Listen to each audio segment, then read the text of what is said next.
విశ్వావసు అంటే ఏమిటి? మన సంప్రదాయంలో కాలాన్ని పరమాత్మ స్వరూపం అని భావిస్తాం. యుగాధికర్త శ్రీ మహావిష్ణువే.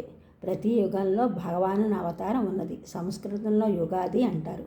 ఉగాది అంటే జన్మాది, జన్మాది ఉగాది యుగాది అనగా భగవంతుని ద్వారా ఏర్పడుతున్న విశేష పర్వం అని చెప్పవచ్చు. వైజయంతి కోశంలో యుగము అంటే వేదమని కూడా కలదు. యుగాదినే సంవత్సరాది అంటారు. చైత్రమాసి జగద్బ్రహ్మ ససర్జ ప్రథమే అహని అని బ్రహ్మదేవుడు సృష్టిని ఆరంభించిన మొదటి రోజే ఉగాది అని అంటారు.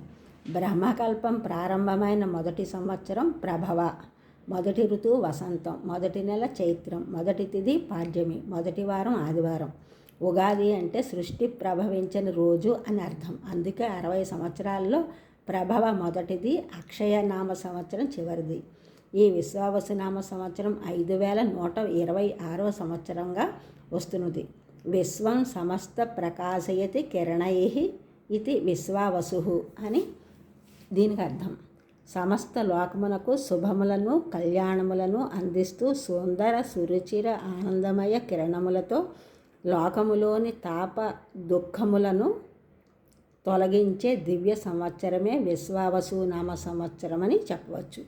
శశ్వద్విశ్వావసాబ్దేతు మధ్య సస్యార్ధ వృష్టయ ప్రజానాం శోక రోగాశ్చ నృప లోభ సమన్వితాః అని విశ్వావసు ధ్యాన శ్లోకం. ఈ విశ్వావసు నామ సంవత్సరమునకు అధిదేవత వైశ్వానరః అని పేరు కలిగిన సూర్యరూప తేజో విరాజమానుడైన అగ్ని భగవానుడు. ఆదివారం సూర్యుడి వారం కాబట్టి సూర్యుడే ఈ సంవత్సరమునకు రాజు, అధిపతి. సూర్యారాధన ముఖ్యమైనదిగా చెప్పబడుతుంది. ఈ ఛానల్ చూసిన వారందరూ కూడా సబ్స్క్రైబ్ చేయండి, షేర్ చేయండి, లైక్ చేయండి, కామెంట్ చేయండి. సబ్స్క్రైబ్ చేసిన వారందరికీ కూడా కృతజ్ఞతలు. షేర్ చేసిన వారు, లైక్ చేసిన వారు, కామెంట్ చేసిన వారందరికీ కూడా ధన్యవాదములు.